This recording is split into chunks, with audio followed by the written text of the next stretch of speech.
awitin na para po sa Kanya. Yan. Salamat din po sa Lord. Medyo po ulit tayo ng pagkakataon ng pagbahagi po ng salita ng Diyos. Yan. Meron po bang bisita? Yun po. Taas po yung kamay. Yan, si nanay. Kung alam po ni nanay? Erlinda. Yan. Pakilang beses na po niya? Pang-5. Wow. Praise God. Yan. Nanay Erlinda, tanong po, kayo po ba ay ligtas na? Amen. Praise God. Yan. Yan po yung yan yung bagay. Diba? Na bilang bisita, yun po yung role natin, may paalam sa Kanya na pwede siyang maligtas. Amen? So, magitan lang po ng pag-amin, kayo makasalanan. Tanggapin din mo kayo makasalanan, Nanay Erlinda. Diba? Na may po yan, may consequence ng pagiging makasalanan. Yun po yung pagpunta sa impyerno. Pero si Jesus ay namatay. Binuhos ang kanyang dugo para sa atin, para siya'y magbayad. Amen? Ganito ang kamahal ng Diyos. At ang ating gagawin na lang, tanggapin siya sa ating puso bilang tagapagligtas. At ang pangako niya, ikaw ay bibigyan ng buhay na walang hanggan. Yan. Amen? Praise God. Yan. Bukod po sa Kanya, wala na po ba? Yan. So, yun po.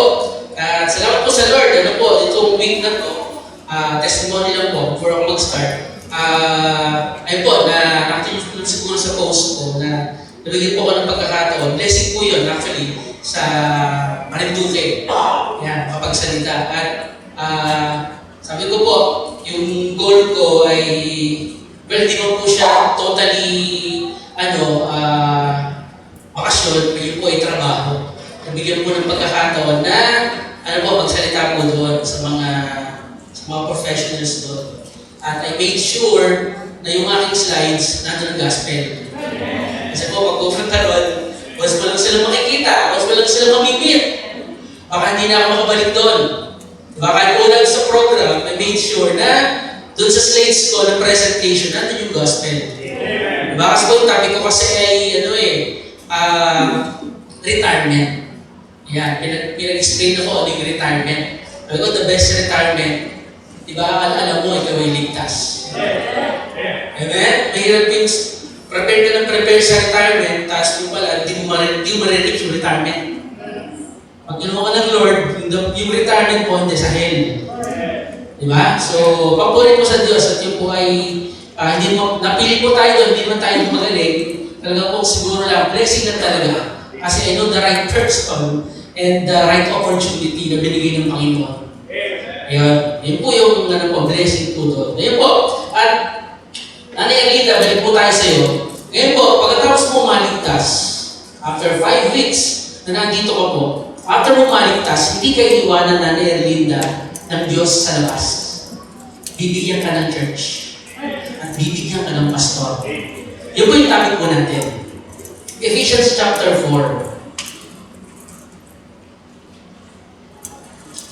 Ephesians chapter 4 verse 11 hanggang 12. Sabay-sabay po natin basahin. Ephesians 4:11 hanggang 12. Meron po sila? Sabay-sabay po natin basahin.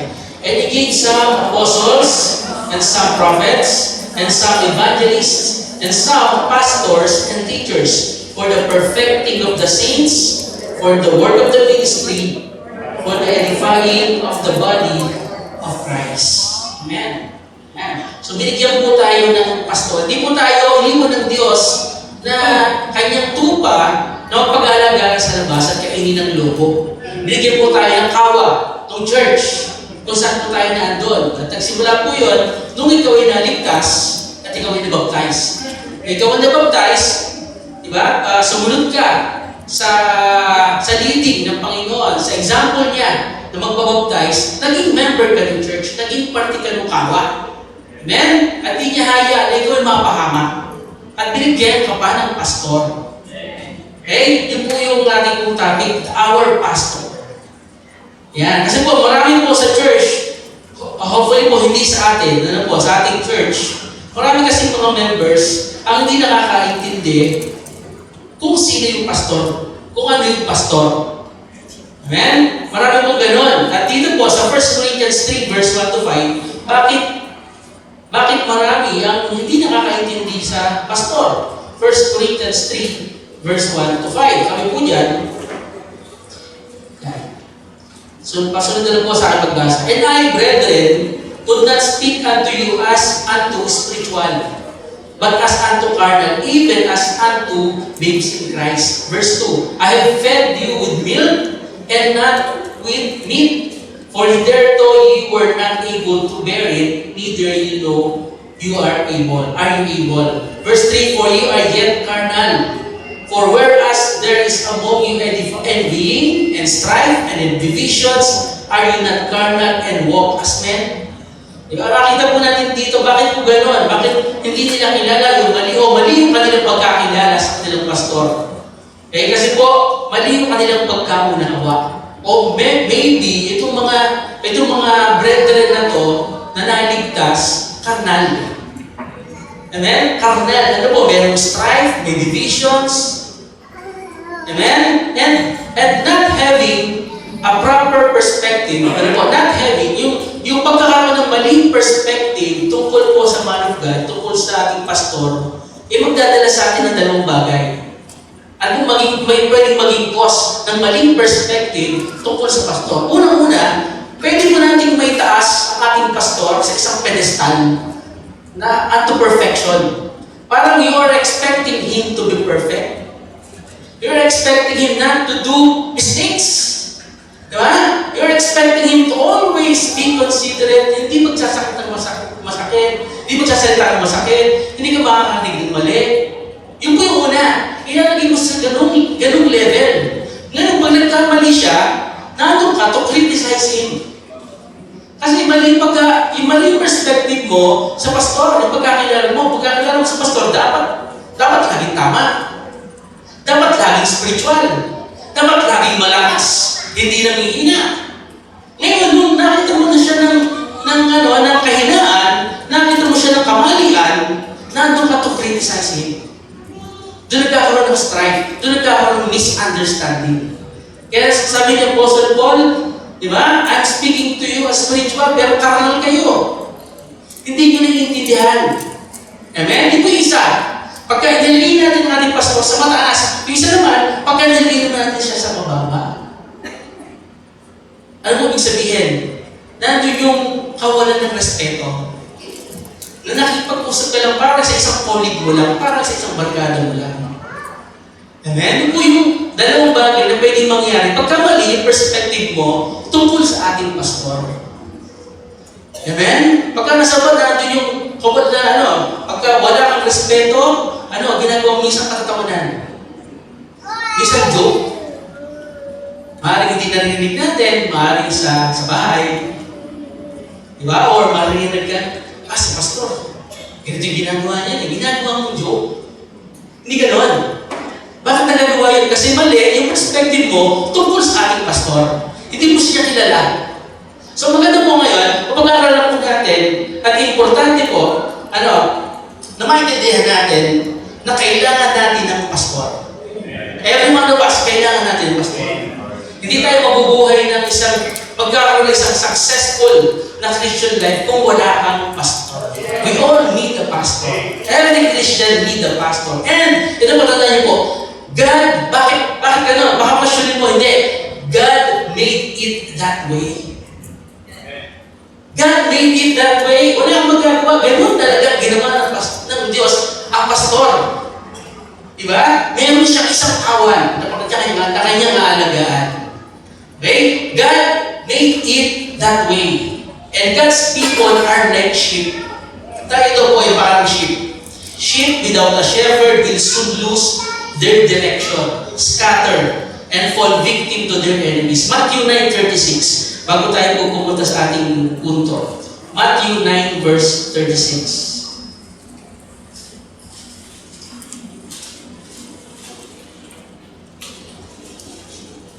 Ano po yan? Matthew 9:36. But when he saw the multitudes, he was moved with compassion on them, because they fainted and were scattered abroad as sheep having no shepherd. Amen? Yan po ang itsura ng isang ng isang mananampalataya na walang pastor. Scattered. Hindi alam kung saan pupunta. Ano po? Having no shepherd. Delikado. Kakainin ng lobo. Kaya po, talagang sa atin bilang isang Kristiyano, we cannot live victoriously without a pastor. And God made it that way. Amen? So, ngayon po, ang preaching po natin, the person and position of the pastor.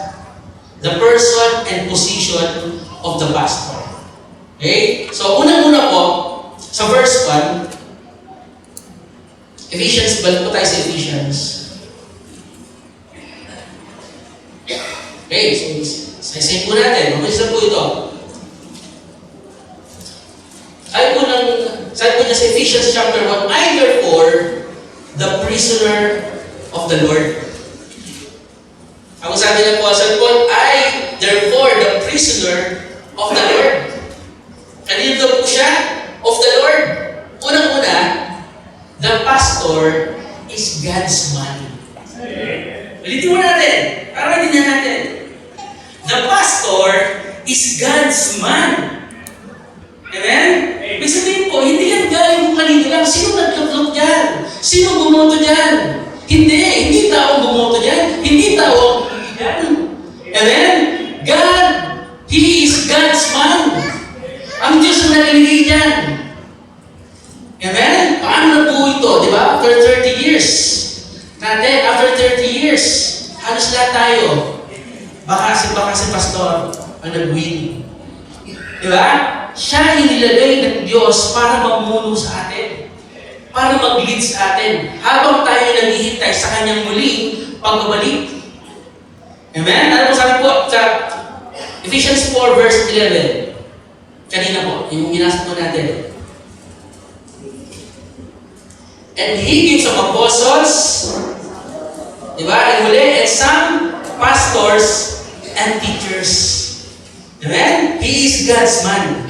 So be careful how you treat Him. Be careful how you talk about Him. Amen? Lagi mong isipin, yan ay bigay ng Diyos sa atin. He belongs to God. Siya yung pumili sa atin. Imagine, kung wala si pastor, kung hindi mo siya na-meet. Nasaan ka kaya ngayon? Ano yung buhay mo ngayon? Diba? Ako, hindi ko ma-imagine kung nasaan ako ngayon. Diba? Baka nalugmok ako sa problema. Baka hindi ko kaya magkinaya yung mga problema dumating sa akin. Amen? Baka hindi ko napuntahan yung mga napuntahan ko na. Baka hindi ko mabuo yung isang pamilya. Very talaga, pagpapasalamat ako sa Diyos. Kasi meron akong isang pastor noon. Diba? Meron kang ginagaya. Yung pamilya niya, nakikita mo yung pamilya niya, gusto ko ganun din yung pamilya ko. Kung paano niya kausapin yung kanyang mga anak. Kung paano siya ginagala. Ganun din yung gusto ko. Diba? Meron kang parang tinutularan. Amen? E kung wala siya, diba? Baka mali. Amen? Baka kung saan napunta. Siguro hindi pa ako ganun kanago bilang isang Kristiyano.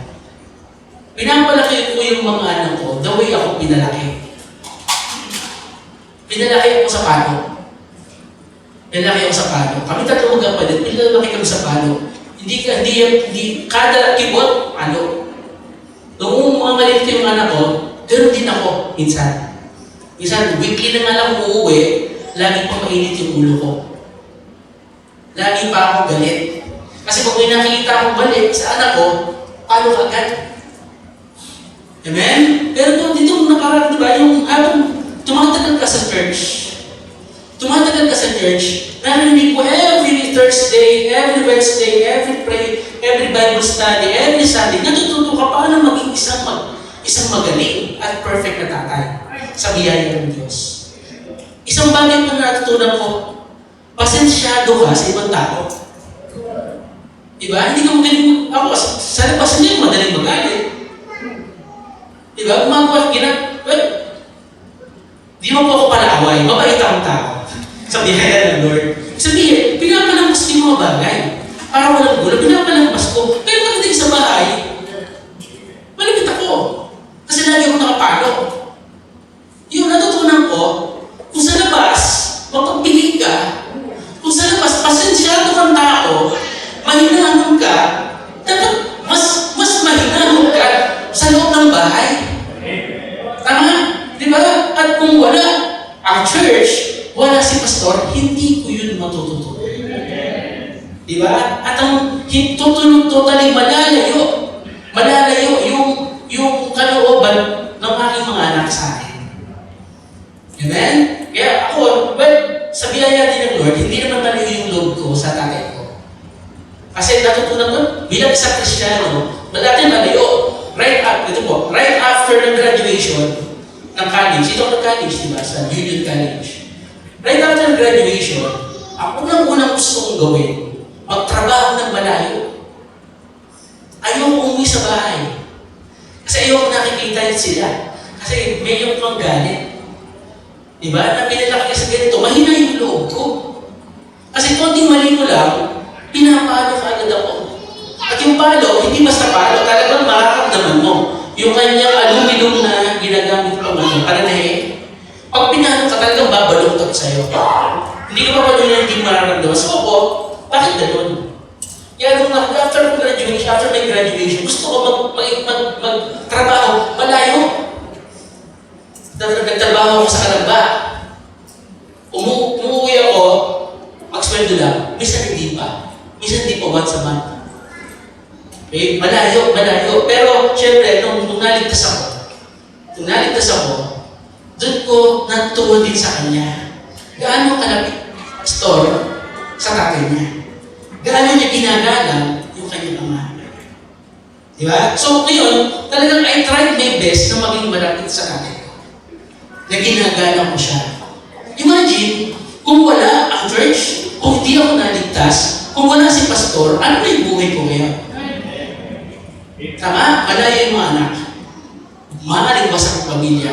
Maaaring hindi ko ganun ka-close sa tatay ko. Maaaring hindi ko ganun ka-close yung mga kapatid ko. Amen? Kayo, that's for me.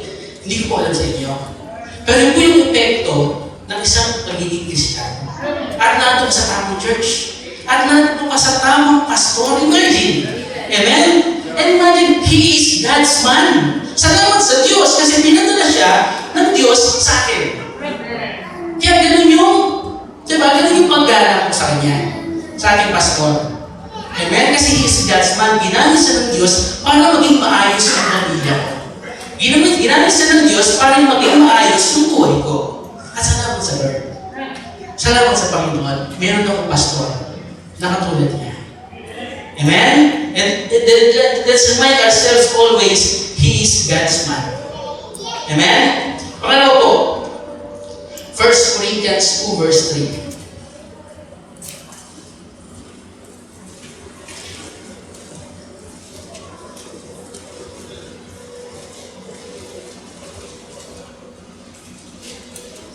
First Corinthians 2, verse 3.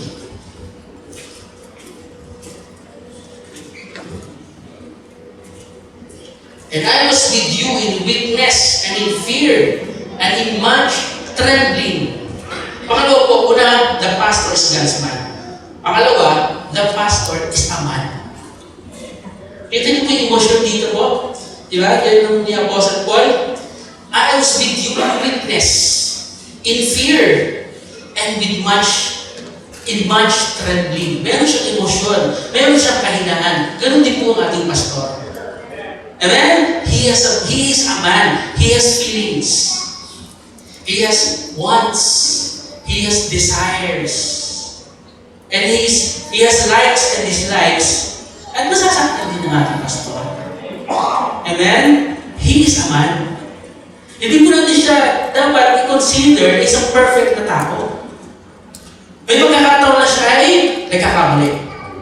May magkakataon na siya ay nagkukulang. Pero we need to understand that. Kasi he still is a man. Amen?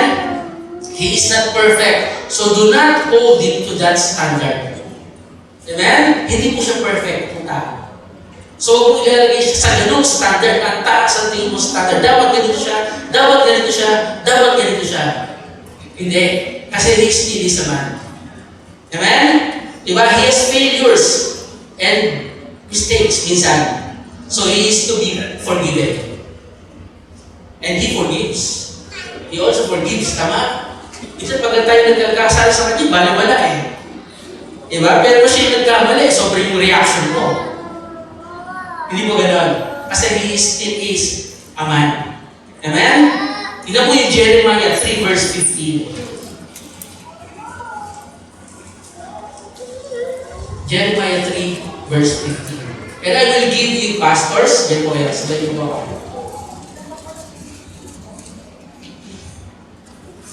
Jeremiah 3:15. And I will give you pastors according to my heart, which shall feed you with knowledge and understanding. Okay? You need your pastor. Tandaan po natin, palitan po natin yung the pastor is a man. Palitan po natin. Gawin po natin, he is your man. Yan. Mas maganda. He is your man. Ano ibig sabihin po nun? Siya po yung gift ng Diyos sa iyo at sa pamilya mo. Amen? Tandaan po natin, siguro na-experience mo rin na during your darkest hour, kasakit, nagka-problema ang pamilya. Diba? Tingnan mo po, sino yung nasa likod mo? Sino yung tingin mo nagdadasal para sa iyo? Sino yung isa sa mga bumisita sa iyo? Ang ating pastor. Kasi he is your man. Amen? Siya yung nasa likod mo. Ako yan, siyempre lahat tayo may pinagdaanan ng darkest hour in our lives. Pero kung babalikan ko yun, ayaw ko siyempre balikan yun. Gusto ko masaya na lang moving forward. Pero kung babalikan ko yun, sino ba yung nasa likod ko? Sino ba yung katabi ko? Sino ba yung nagtanong sa akin? Brad, kamusta ka? Yun yung yun yung, di ba? Yun yung, di ba, maalala mo. Oh, di ba? Maraming kala nila, malakas ka. Kala nila, kaya mo lahat ng bagay. Pero, iba pa rin, yung kakausap sa'yo, kasabihin sa'yo, Brad, kamusta ka? Hindi siya nangihingar na umupo ng kiss-kiss, kundi concerned sa'yo. Kamusta ka? Diba? Tapos, doon na, mag-u-open ka sa kanya, ganito po basta. Ganito po yung nangyari sa family namin, ganito yung nangyari sa trabaho. Tapos, bibigyan ka niya ng verse ka from the Bible. Diba? Nakakatuwa. Babalikan mo, he really is your man. Kung meron kang best friend siya yun eh. Kasi pagka darkest hour natin siya, pag celebration, unang-una siya natutuwa para sa iyo. Amen? Diba? Yun yung ating pastor. Pero tandaan po natin, syempre siya yung pag siya naman yung nangihina, dapat andun din tayo sa kanya. Pag may pagkakamali, dapat tayo unang-unang umuunawa sa kanya. Amen? Pag may pangangailangan siya, dapat unang-una ang magpo-provide para sa kanya. Amen? Diba? Kasi po, nandun siya lagi para sa iyo. I'm sure ako, kung nandun sa dark sabihan, nandun sa marami kang problema, isa siya, unang-una siya na nagpe-pray para sa iyo. Alam ko yun. Amen? Alam ko yun, pinagpe-pray ako ng ating pastor. Alam ko, lahat tayo, by name, pinagpe-pray tayo ng ating pastor. Okay? So, pangalawa po, di ba? The pastor is a man. Balitan po natin, he is your man. He is your friend. Amen? He and his family will stay with you when others forsake you. Hindi lang po ating pastor, maging ang kanyang pamilya. Amen? Nandiyan po sila. Although malayo kami, pero we still feel yung presence, tipid, yung mga anak. Kasi we know, pagka pupunta kami ng bahay nila, oh, very, parang, di ba? Parang always kayo mag-kausap. Amen? Diba? So, hindi na po siya pati yung pamilya. At nakakatuwa nga lagi, sabi ko, sana dumating din yung time na nasa isang church kami lahat ng aming mga kapatid. Yung prayer ko din. Diba? Na hindi ko lang sila kasama pagka-outing or lalabas, magkakasama. Diba? Kung di, every week nakikita kayo. That's still is my prayer. Yun yung, diba? Yun yung model. Diba? Na talagang very proud sa pastor na yung buong family niya nasa church. naglilingkod, faithful. Amen? So yun po, yun po yung prayer ko. Yung mga kapatid ko, ganito yung prayer ko. Dalahan kami natin sa iisang church. Diba? Kaya po siyempre, prayer lang po talaga yung ating gagawin. Magagawa. Okay? Pangatlo po, 2 Timothy 4, verse 14.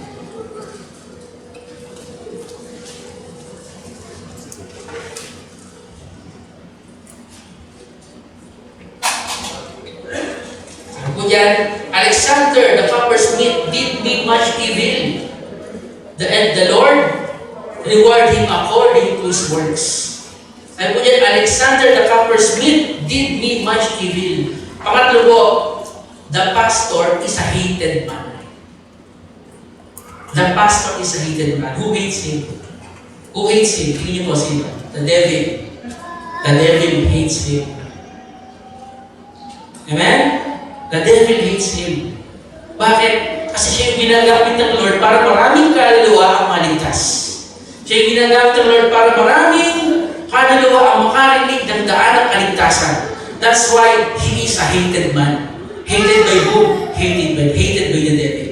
At gagawa ng maraming paraan, gagawa ng maraming ways ang devil para sirain ang ating pastor. Para sirain ang kanyang church. Sirain ang kanyang pamilya. And we should be aware about it. Amen? Bakit po? Bakit po? He is so much hated. Kung sa una, he is hated because of the word of God he preaches. Maraming ayaw sa kanya kasi laging word of God nagmumula kung ano yung pinanggagalingan ng ating pastor. Maraming may ayaw sa kanya. Kahit kung sa amin sa Lumban, yung mga pastor lumalapit sa akin, yung isa kasi tatakbo ng konsehan. Sabi sa akin, Ison, sabi ko, pastor, pastor din po tawag ko, anong araw ba pupunta niyo yung pastor niyo? Sinabi ko yung schedule. Sige, pupunta ako. Sige po, pupunta kayo. Pwede mo kayo anytime. Welcome mo kayo pupunta. Kasi sabi niya, hindi ko kilala yung pastor ko eh. Hindi siya umaattend ng meeting. Anong meeting? Nagpapatawag ng meeting si Mayor. Yung mga pastor sa Lumban, para ingit niya, gusto makilala.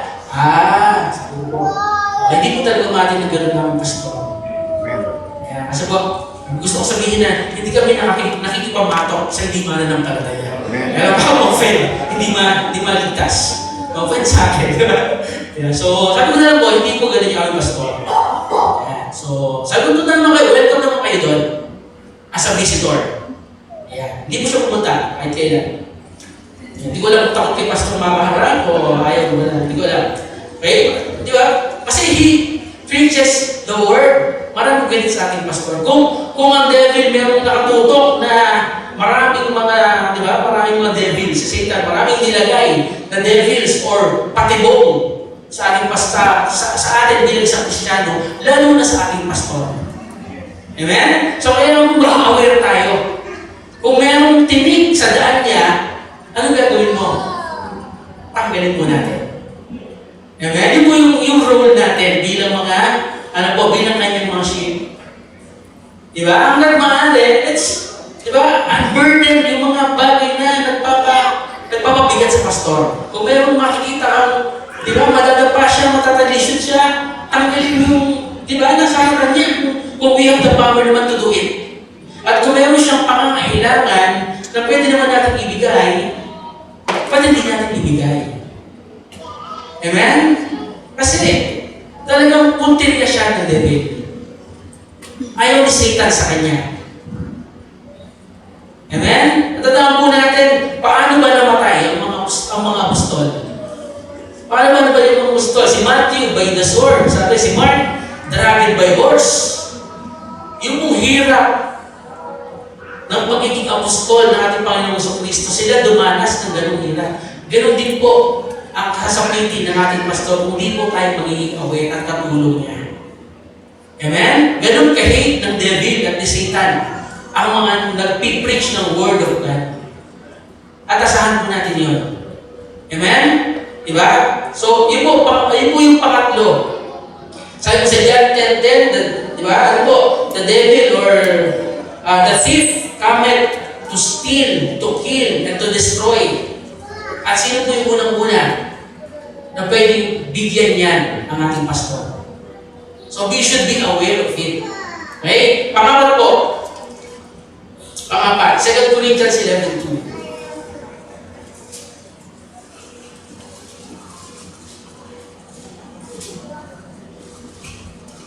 For I am jealous over you with godly jealousy.